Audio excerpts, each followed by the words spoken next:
Vamos ver um artigo, então. Eu vou recomendar que vocês entrem no Cielo ou na editora da própria revista, mas eu peguei esse artigo no Cielo.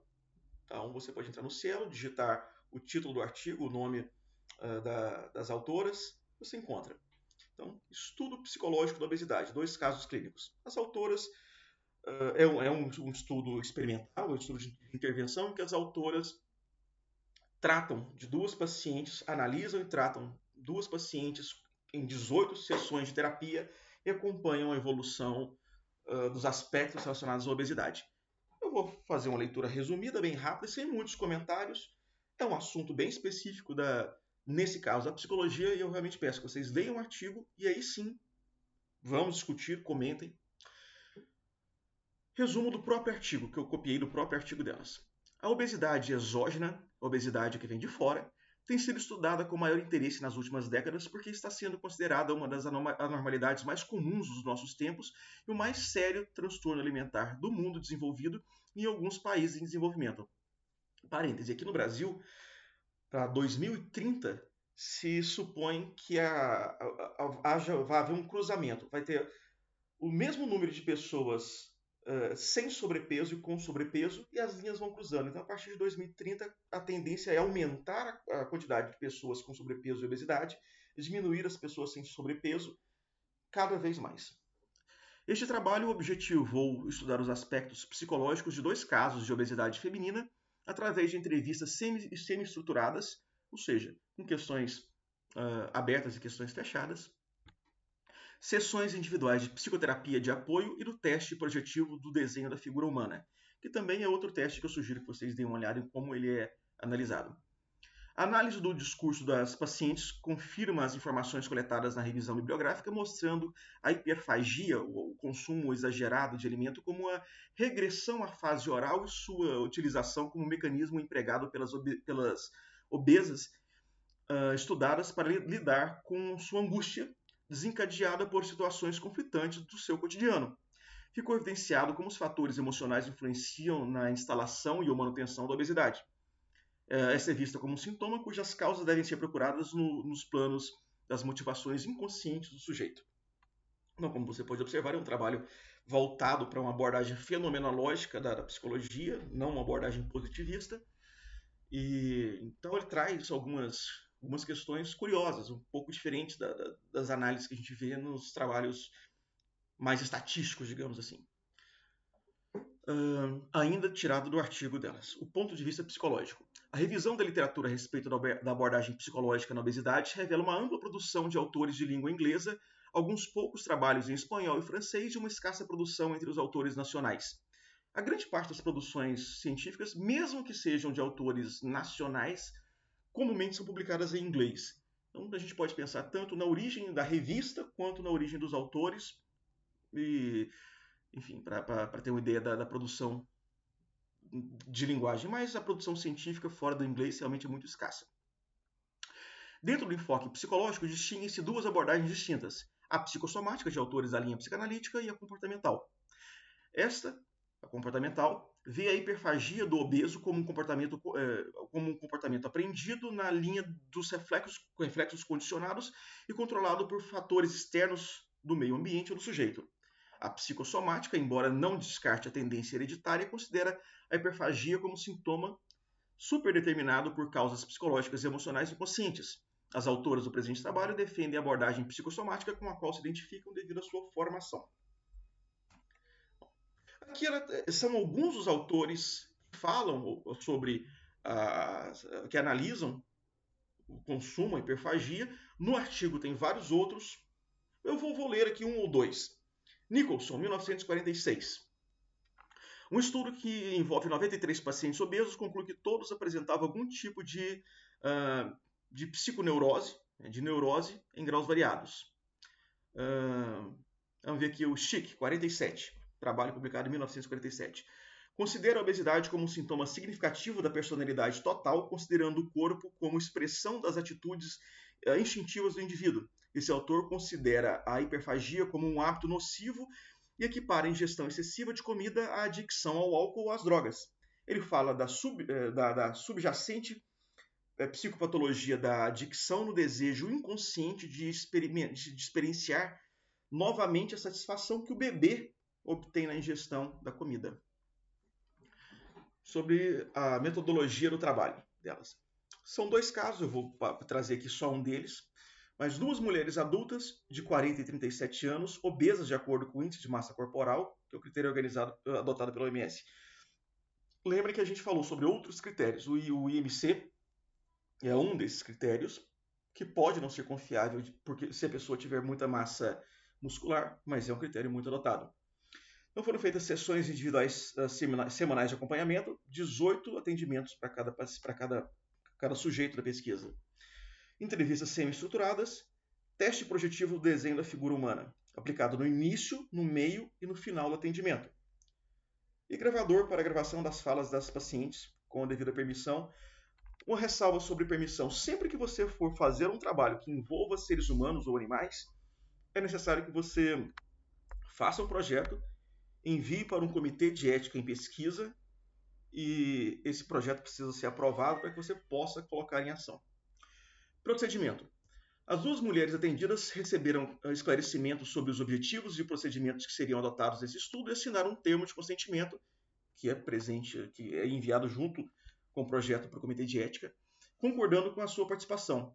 Foram realizados 18 atendimentos psicológicos semanais para cada uma, com agendamento prévio, e a duração de cada atendimento foi de 45 minutos.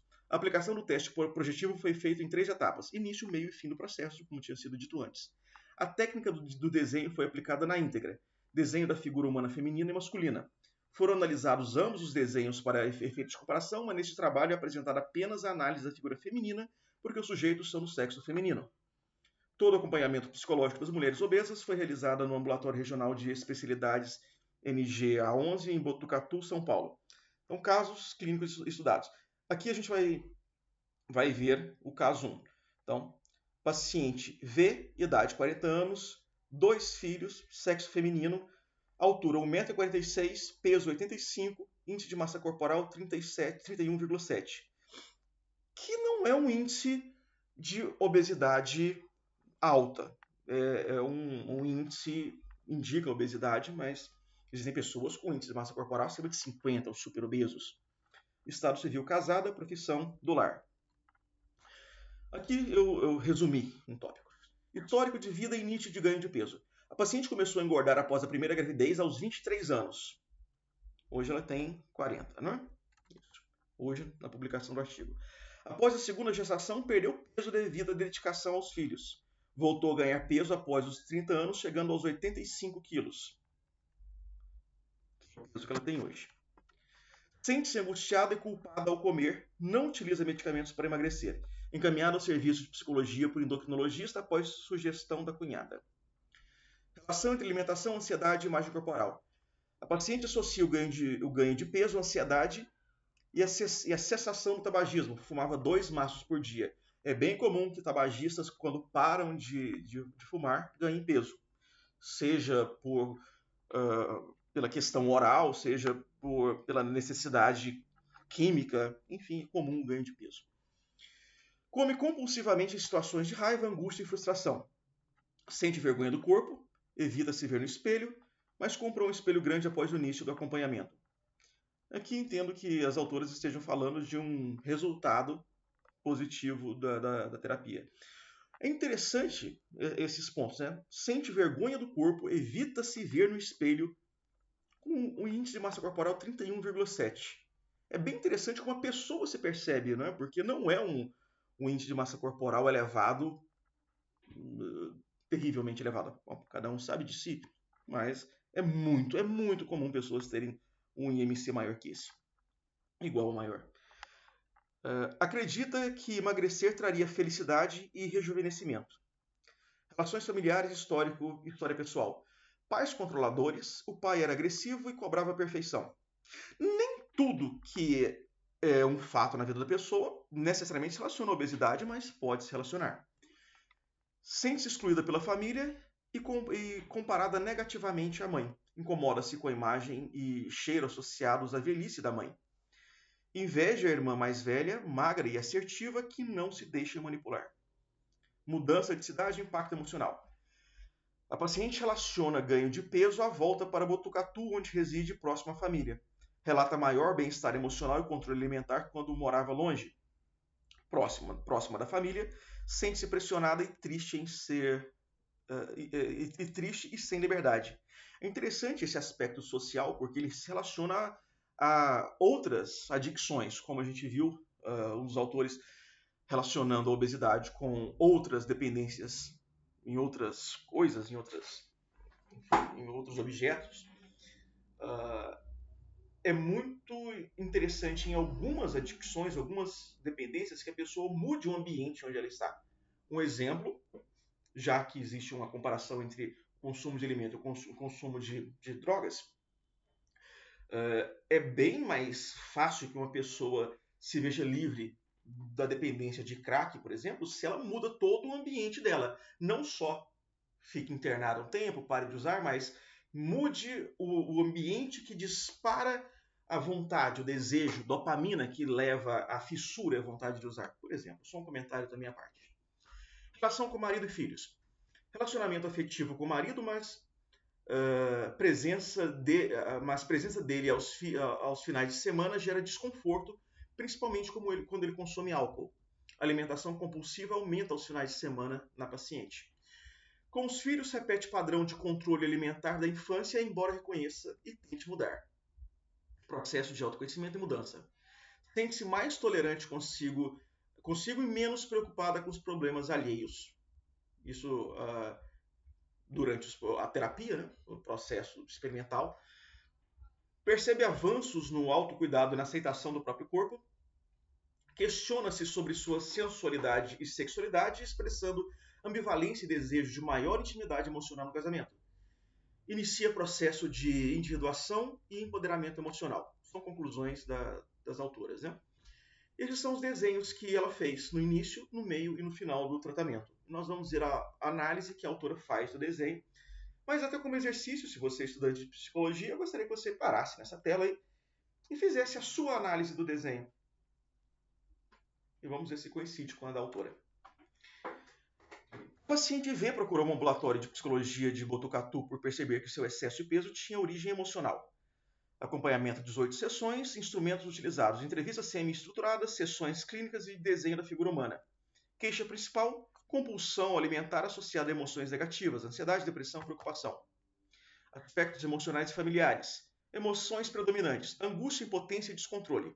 Fatores de manutenção, ambiente familiar controlador, especialmente após voltar a morar próximo da família. Padrões de relacionamento, submissão ao controle materno, pai idealizado na infância, imagem depois desconstruída. Rejeição corporal. Evitava espelhos, negava a obesidade, e aqui a autora traz uma referência bibliográfica de um autor que mostra que esse comportamento é um comportamento comum ou observado em pacientes. Assim. Identidade, sexualidade e corpo. Busca intensa por autonomia e identidade própria, desejo de controle sobre o corpo e sobre a vida, rejeição da dependência emocional do marido e filhos, ambivalência em relação à magreza, desejo de ser bela e forte e ao mesmo tempo tem medo da atratividade e sexualidade. Olha que interessante. Esse medo da atratividade e sexualidade, talvez, quem sabe, pode levar a pessoa a preferir uma imagem corporal que ela mesma, eventualmente, reprove como forma de se ver livre do contato com outras pessoas. Você acha que isso faz sentido? Conflito sexual, insatisfação com o parceiro e uso inconsciente da gordura como proteção contra o desejo e o assédio. Também outro dado relatado. Aqui a análise do desenho. Indícios de agressividade reprimida, insegurança e baixa autoestima. Vocês conseguiram perceber isso nesses desenhos? Inicialmente, desenhos simples, sem vaidade ou características femininas. Figuras sem obesidade, indicando negação da autoimagem real. Dedos em forma de garras. Dedos em forma de garras. Que é uma expressão simbólica de agressividade não elaborada. O último desenho mostra uma figura mais cuidada, feminina e delicada, uma projeção do ideal de si mesma. considerações finais. Evolução clínica significativa, melhora da autoimagem, maior elaboração simbólica das emoções, expressão de desejos conscientes de autonomia. Ela tinha trazido, né, algumas respostas anteriores sobre esses casos, sobre o desfecho. Não houve perda de peso. Ela tinha 85 quilos, continuou com 75, mas houve estabilização. Aqui seria interessante a gente ver quanto o peso estava crescendo, se a gente fizesse uma regressão linear, quanto ele estava crescendo e a partir de quando ele se estabilizou. Né? Processo terapêutico propiciou o espaço simbólico de fala, facilitando o enfrentamento psíquico das questões subjacentes à obesidade. E a conclusão, como é possível constatar neste estudo, pela apresentação do material e análise da fala das pacientes, as mesmas, aqui a conclusão já traz para as duas pacientes, as mesmas utilizaram-se do comer em excesso como mecanismo regressivo oral para aliviar suas ansiedades, referentes aos vários aspectos de suas vidas, como conflitos familiares, afetivos, sociais, sexuais, e insatisfação com sua própria imagem. Os resultados obtidos no estudo confirmam que os dados encontrados na revisão da literatura sobre os aspectos psicológicos e psicossomáticos da obesidade, em geral, e da obesidade feminina em particular. O estudo mostra também a importância da compreensão da psicodinâmica da obesidade, do tratamento psicológico, da participação do psicólogo em equipes multiprofissionais, multidisciplinares, né, que prestam serviço de atendimento a obesos nos mais diversos contextos. É isso, gente. Podem deixar comentários, dúvidas ou também conversamos em sala. Muito obrigado e até mais.